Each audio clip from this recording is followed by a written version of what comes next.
अध्याय 13 में वेद और पुराणों के स्वाध्याय तथा विविध प्रकार के दान की महिमा, नरकों का वर्णन तथा उनमें गिरने वाले पापों का दिग्दर्शन, पापों के लिए सर्वोत्तम प्रायश्चित शिव स्मरण तथा ज्ञान के महत्व का प्रतिपादन। सनत कुमार जी कहते हैं, मुनि, जो वन में जंगली फल मूल खा करके तप करता है और जो वेद की एक ऋचा का स्वाध्याय करता है, इन दोनों का फल समान है।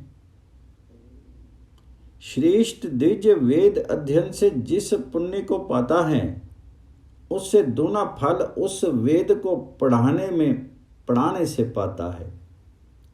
मुनि, जैसे चंद्रमा और सूर्य के बिना जगत में अंधकार छा जाता है, उसी प्रकार पुराण के बिना ज्ञान का आलोक नहीं रह जाता।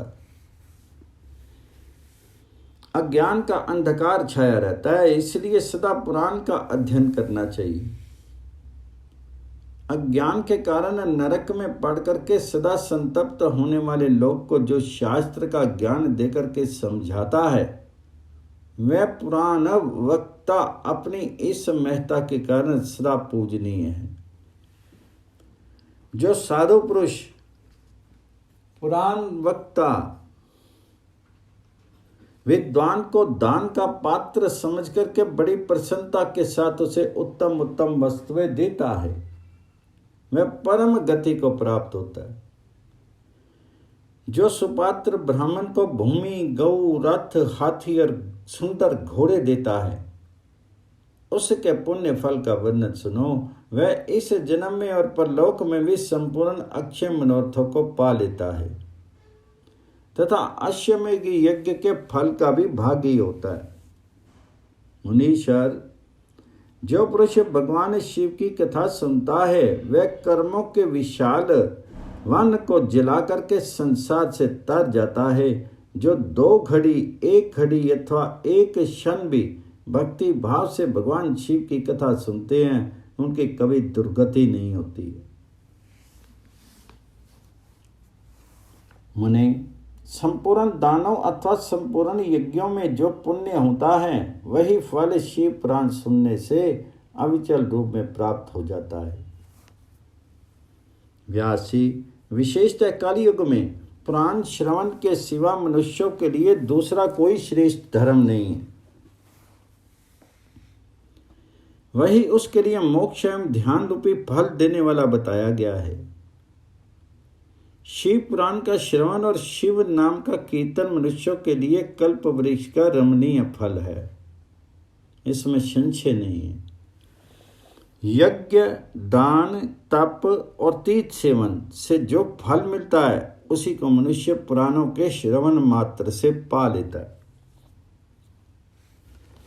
प्रतिदिन सुपात्र लोगों को बड़े बड़े दान देने चाहिए।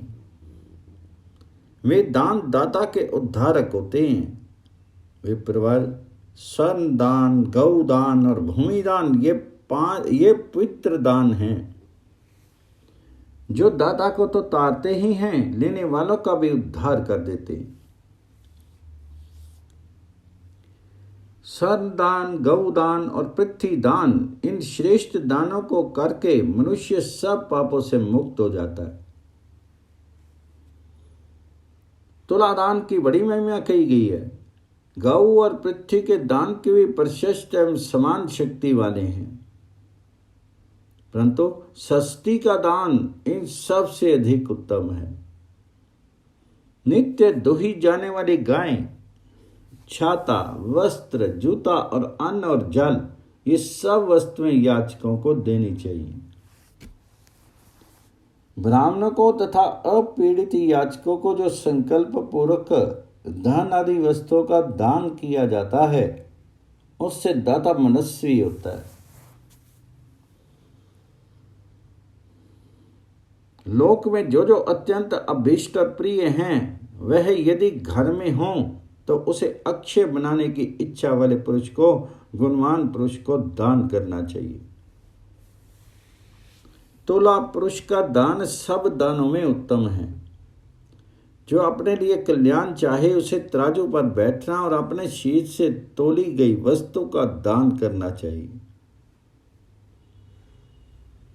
दिन में, रात में, दोनों संध्याओं के समय, दोपहर में, आधी रात के समय तथा भूत, वर्तमान और भविष्य तीनों कालों में मन, वाणी और शरीर द्वारा किए गए सारे पापों को तुला पुरुष का दान दूर कर देता है।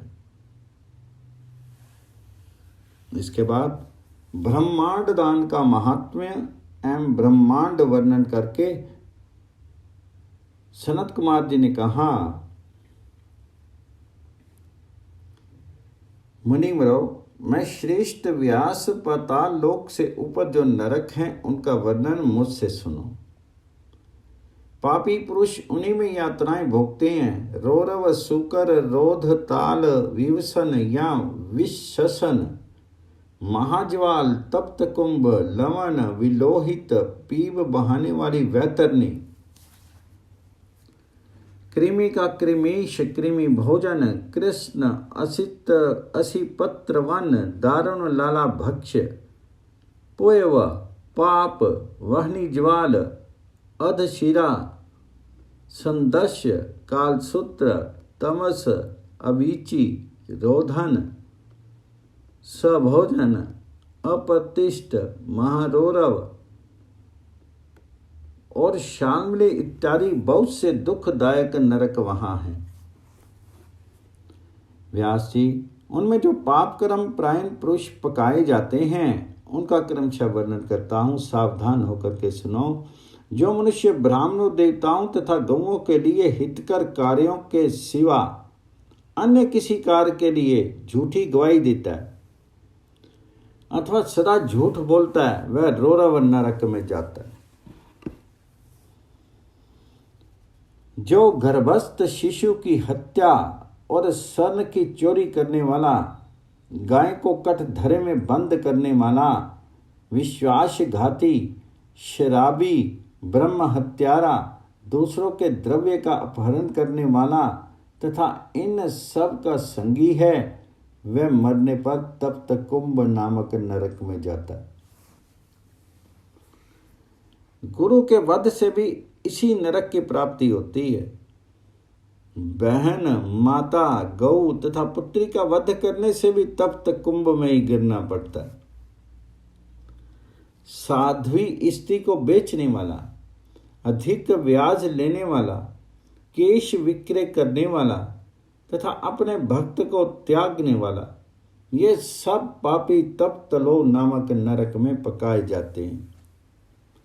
जो नरधम गुरुजनों का अपमान करने वाला तथा उनके प्रति दुर्वचन बोलने वाला है और जो वेद की निंदा करने वाला, वेद बेचने वाला तथा अगम्य स्त्री से संग करने वाला है, वे सब के सब लवन नामक नरक में जाते हैं। चोर विलोहित नामक नरक में गिरता है।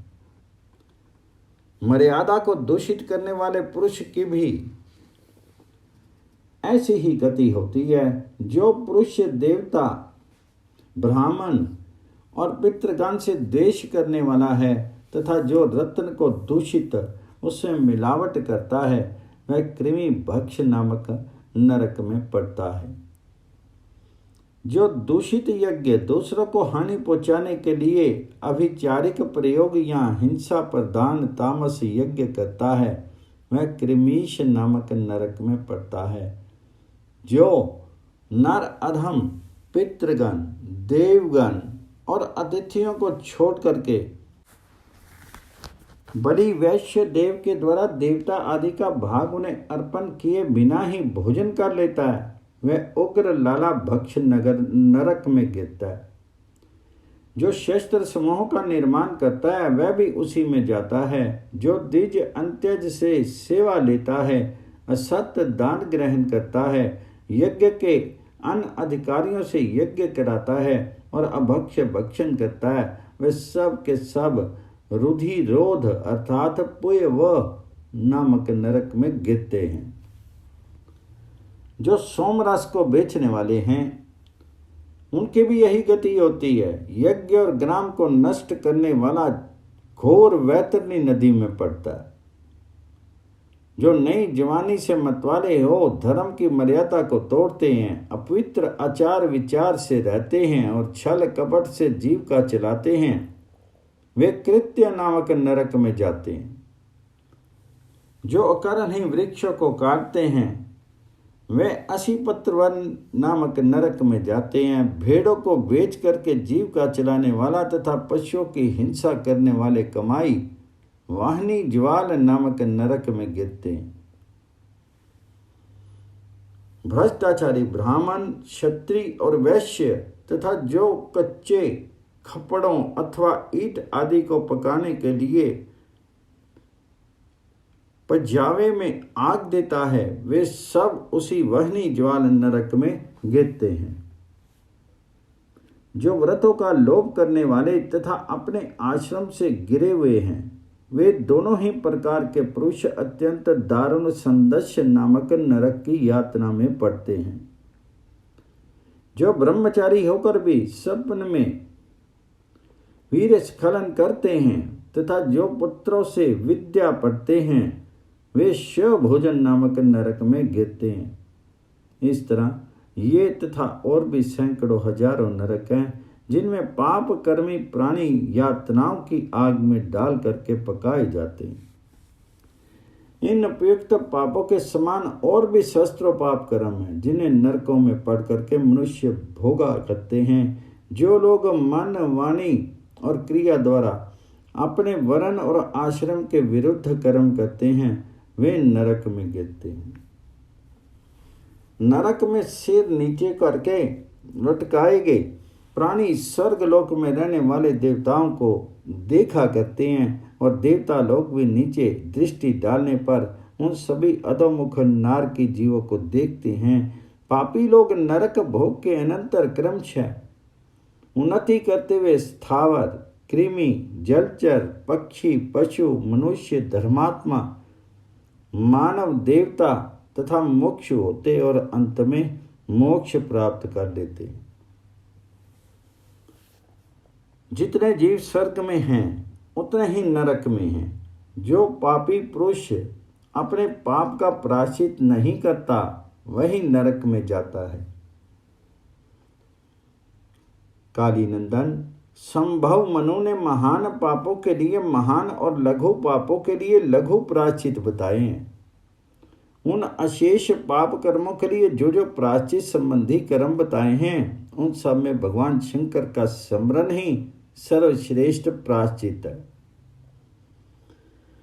जिस पुरुष के चित्त में पाप कर्म करने के अनंतर पश्चाताप होता है, उसके लिए तो एकमात्र भगवान शिव का स्मरण ही सर्वोत्तम प्रायश्चित है।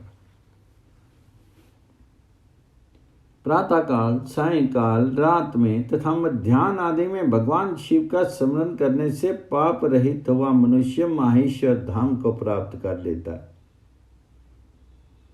भगवान शिव के स्मरण में समस्त पापों और क्लेशों का क्षय हो जाने से मनुष्य स्वर्ग अथवा मोक्ष प्राप्त कर लेता है। जिसका चित्त जप, होम और पूजा आदि करते समय निरंतर भगवान महेश्वर में ही लगा रहता हो, उनके लिए इंद्र आदि पद की प्राप्ति रूप फल तो अंतराय अर्थात विघ्न ही है। उन्हें जो पुरुष भक्ति भाव से दिन रात भगवान शिव का स्मरण करता है, उसके सारे पातक नष्ट हो जाते हैं। इसलिए वह कभी नरक में नहीं पड़ता। नरक और स्वर्ग ये पाप और पुण्य के दो दूसरे नाम हैं। इनमें से एक तो दुख देने वाला है और दूसरा सुख देने वाला। जब एक ही वस्तु कभी प्रीति प्रदान करने वाली होती है और कभी दुख देने वाली बन जाती है, तब वह निश्चय होता है कि कोई भी पदार्थ ना तो दुख में है और ना सुख में ही है। ये सुख दुख तो मन के ही विकार है। ज्ञान ही पर ब्रह्म है और ज्ञान ही तात्विक बोध का कारण है। ये सारा चराचर विश्व ज्ञान में ही है। उस परम विज्ञान से भिन्न दूसरी कोई वस्तु नहीं। अध्याय 13 से 16 पूर्ण।